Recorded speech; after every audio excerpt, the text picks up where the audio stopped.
સમગ્ર શિક્ષા જુનાગઢ હાર્દિક Dave special educator. હાલ આપણા દેશમાં કોરોના મહામારી ભરડો લઈ ગઈ છે અને ઘણા કેસો દિવસે ને દિવસે વધતા જાય છે. ત્યારે બાળકો હાલમાં શૈક્ષણિક કાર્ય શાળાએ જઈને બાળકો અભ્યાસ કરી શકતા નથી. તેને કારણે સરકારે, ભારત સરકારે અને ગુજરાત સરકારે બાળકો ઘરે બેઠા વધારેમાં વધારે કેમ અભ્યાસ કરી શકે તે માટે હોમ લર્નિંગનો કોન્સેપ્ટ સરકારે અમલમાં મૂક્યો છે. તે અંતર્ગત હાલમાં ધોરણ 1 થી 12 અને એની આગળના અભ્યાસોમાં પણ હોમ લર્નિંગના ક્લાસો વર્ગો ચાલે છે. એ અંતર્ગત દિવ્યાંગ બાળકો માટે પણ શાળાએ ન જઈ શકતા બાળકો ઘરે બેઠા બેઠા કઈ રીતે અભ્યાસ કરી શકે તે માટે હોમ લર્નિંગ બાળકોને કઈ રીતે ઉપયોગી થઈ શકે તે માટે આજે હું એક અહીં વિડીયો રજૂ કરીશ. અને આ વિડીયો વાલીઓ પોતાના બાળકોને અથવા દિવ્યાંગ બાળકના ભાઈ બહેન પણ પોતાના નાના ભાઈ અથવા તો મોટા ભાઈને અથવા બહેનને આ વિડીયો શીખવી શકશે. આ મારો એક પ્રયાસ છે. મારો વિષય આજનો છે કલર કોન્સેપ્ટ અને બાળકને નાનું અને મોટુંનો ખ્યાલ આપવાનો છે. તો સૌપ્રથમ બાળકને આપણે પૂછશું કે આ શું છે. બાળક પોતાની રીતે જવાબ આપશે, એની આવડત પ્રમાણે જવાબ આપશે કે સાહેબ આ રમકડા છે, અથવા એના વાલી સામે હશે તો કે ભાઈ આ મમ્મી પપ્પા જે હોય ભાઈ બહેન એને કહેશે કે આ રમકડા છે. તો આપણે બાળકને કહેશું કે આ એક પિરામિડ છે, પિરામિડનો આકાર હોય છે તેના જેવું આ એક પિરામિડ છે. બાળકને પિરામિડની પહેલાં આપણે સૌપ્રથમ ઓળખ આપશું. ત્યારબાદ બાળકને જણાવશું કે હવે તારે આ પિરામિડને સૌપ્રથમ ખોલવાનું છે. તો બાળક પિરામિડને ખોલશે, એક બાદ એક પિરામિડ ખોલશે. આપ જોઈ શકો છો કે કઈ રીતે પિરામિડ બાળક ખોલશે અને વાલીઓને કઈ રીતે પ્રયાસ કરાવશે. કોઈ ભૂલ પડે તો આપણે એને જણાવશું. આ સાથે આપણે એને નાના મોટાનો કોન્સેપ્ટ પણ શીખવતા જશું કે આ સર્કલ અથવા રિંગ નાની છે અને આ મોટી છે એ રીતે. તો સૌપ્રથમ આપણે બાળકને કહીશું કે આમાંથી સૌથી મોટી રિંગ કઈ છે. તો બાળક શું કરશે? બાળકને હાલમાં કંઈ ખ્યાલ જ નથી કે આમાંથી મોટી કઈ છે, એટલે એને જે મનમાં આવશે તે મૂકી દેશે સીધી. તો આપણે એને શું કહીશું? નહીં, આ ખોટું છે, આ રિંગ નહીં આવે, આ રિંગ લે હાથમાં, આ રિંગ આવશે, આ રિંગ આપણે એને મૂકવશું. સાથે તેને કલર કહેશું કે આ લીલો કલર છે. ત્યારબાદ બીજી રિંગ બાળકને લેવાનું કહેશું. બાળક બીજી રિંગ કહેશે તો બીજી રિંગમાં પણ એ ફોર કરશે, સીધી આ મૂકી દેશે.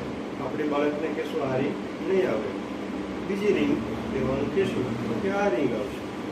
તો આને આપણે રિંગને બાળકને મૂકવામાં પડશે. બાળકથી ભૂલ થશે કે ભાઈ એકવાર આમ કરવા જતાં બધું મળી પણ જશે નથી. તો જ્યારે બાળક ધીમે ધીમે પ્રયાસ કરશે અને આ રિંગ મૂકશે ત્યારે આપણે બાળકને રંગ પૂછશે, કલર કયો છે. ત્યારે બાળક સૌપ્રથમ કહેશે કે એને મનમાં જે હશે લાલ, પીળો, કેસરી જે મનમાં આવશે તે કહેશે. આપણે એને સાચા કલરની ઓળખ કરાવશું કે આનું વાદળી કલર કહેવાય. સાથે આપણે આપણે કેટલા રાઉન્ડ રિંગ અંદર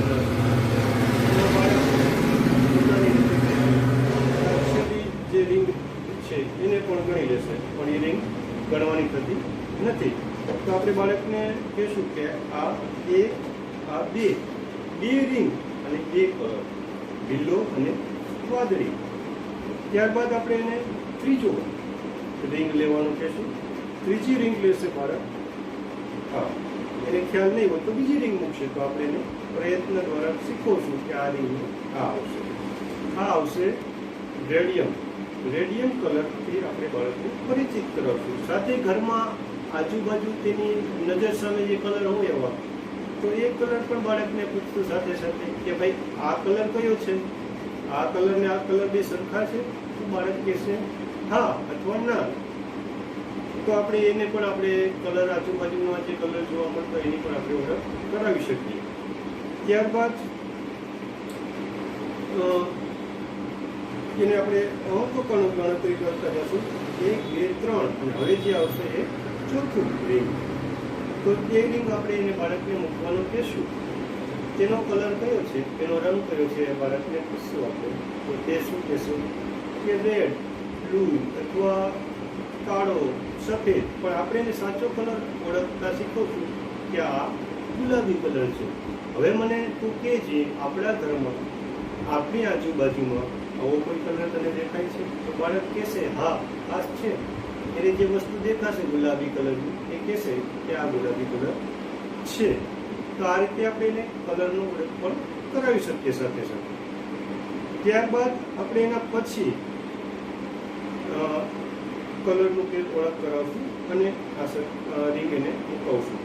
તો તે કહેશે જાંબલી અથવા પર્પલ કલર. આ ઓળખ કરાવશું. અને આજુબાજુમાં જો કોઈ કલર હોય તો એ બાળકને આપણે કહેશું કે આજુબાજુમાં આવો કલર તને ક્યાંક દેખાય છે? બાળક કહેશે હા મને આ કલર અહીં દેખાય છે. તો આપણે એને કહેશું કે આ કલર કયો કહેવાય? તો તે કહેશે જાંબલી, પર્પલ. ત્યારબાદ એની ગણતરી પણ કરાવતા જશું. હવે કેટલા આપણે રિંગ અંદર નાખી છે? 1, 2, 3, 4, 5 રિંગ આપણે અંદર નાખીશું.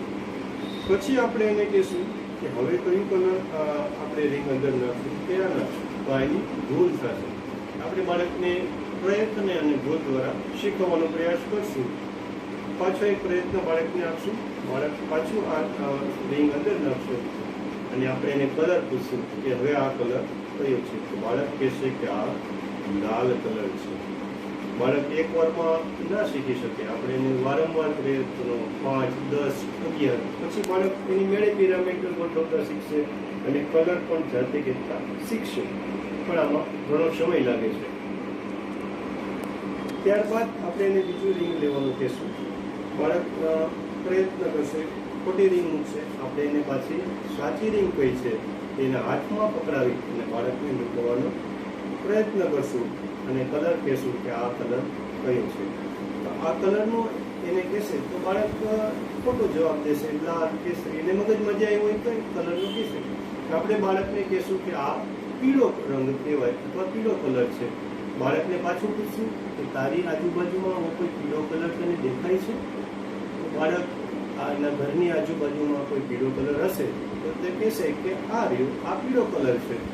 આ બે કલર સરખા છે? હા. તો બાળક કહેશે કે હા. તો ત્યારબાદ એને કહેશું કે આ પીળો રંગ છે. આવા બધા કાર્ય કર્યા પછી બાળકને આપણે એને શાબાશી આપવાનું, પ્રોત્સાહન આપવાની છે અને બાળકનો ઉત્સાહ જળવાઈ રહે એવા પણ આપણે પ્રયાસ કરવાના થાય છે. ત્યારબાદ આપણે બાળકને એના પછીનું રિંગ ગોઠવવાનું કહેશું. તો તે રિંગ ગોઠવશે ધીમે ધીમે, ભૂલ કરશે, બીજી રિંગ નાખી દેશે કદાચ. તો આપણે બાળકને ના આપીશું કે આ રિંગ ના આવે. પછીની રિંગ કઈ આવશે તો એ આપણે એને કહેશું. ફરી પાછું એને એ જ કહેશું કે આવો કલર આપણી આજુબાજુમાં દેખાય છે. એવું હોય તો આપણે કોઈ ચાર્ટ હોય કલરનો એ ચાર્ટ બાજુમાં રાખીને બાળકને કહી શકીએ કે આ કલર કયો છે. તો તે બાળક કહેશે કે આ ચાર્ટમાં કેસરી કલર છે અને આ પણ કેસરી કલર છે. આ રીતે પણ કલર કોન્સેપ્ટ બાળકને શીખવી શકાય છે. ત્યારબાદનું રિંગ લેવાનું બાળકને કહેશું તો બાળક એના પછીની રિંગ લેશે. કદાચ રમતમાં રમત કરતો હશે તો આપણને પાડી દેશે. તો પાછો એને પ્રયત્ન કરવાનો આપણે એક મોકો આપશું. એના પછીની રિંગ બાળક લેશે અને ધીમે ધીમે મૂકશે. એના હાથનું જો શીખી બાળક હશે તો હાથ લેવામાં મૂકવામાં થોડીક તકલીફ પણ થશે. તો આપણે બાળકને હાથ પકડી અને રિંગ મૂકવાના માટે એને મદદ પણ કરી શકીએ. આ કલર એને પૂછશું કે કયો કલર છે, તો બાળક કહેશે કે મને ખ્યાલ નથી, અથવા તો પાછો રમતે ચડી જશે. તો પાછો એ એની મૂળ જગ્યાએ અભ્યાસમાં આવે એવા આપણે પ્રયાસ કરશું અને એને આ રંગ પૂછશું આજુબાજુમાં, અથવા તો તમે જે બાજુમાં ચાર્ટ રાખ્યો છે એ દ્વારા મેચિંગ કરાવીને, અથવા આજુબાજુમાં કોઈ વસ્તુ કે જે પણ હોય તે દ્વારા પણ બાળકને કલરની ઓળખ કરાવી શકાય છે.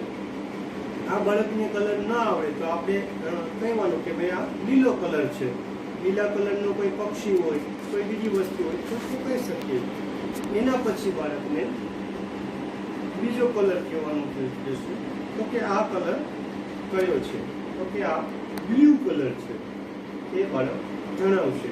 આજુબાજુમાં કયો કલર છે, બાજુમાં ચાર્ટમાં છે, એની સાથે મેચ કરતા પણ શીખવી શકાય. ત્યારબાદ છેલ્લે સૌથી નાનું રિંગ કઈ છે, તો એ બાળકને કહી શકાય કે આ સૌથી નાની રિંગ છે. આની સાથે નાના મોટાની પણ બાળકને ઓળખ આપણે કરાવી શકીએ. તો કે આ ગુલાબી રિંગ છે, આજુબાજુમાં કોઈ ગુલાબી હાથ, તો મેં શર્ટ પહેર્યો છે ગુલાબી કલરનો, તો એ પણ એક બાળકને ઓળખ કરાવી શકાય. આ સાથે એને પિરામિડની ઓળખ અને નાના મોટા આકારની, નાના મોટા વસ્તુની સાઇઝની પણ આપણે ઓળખ કરાવી શકીએ.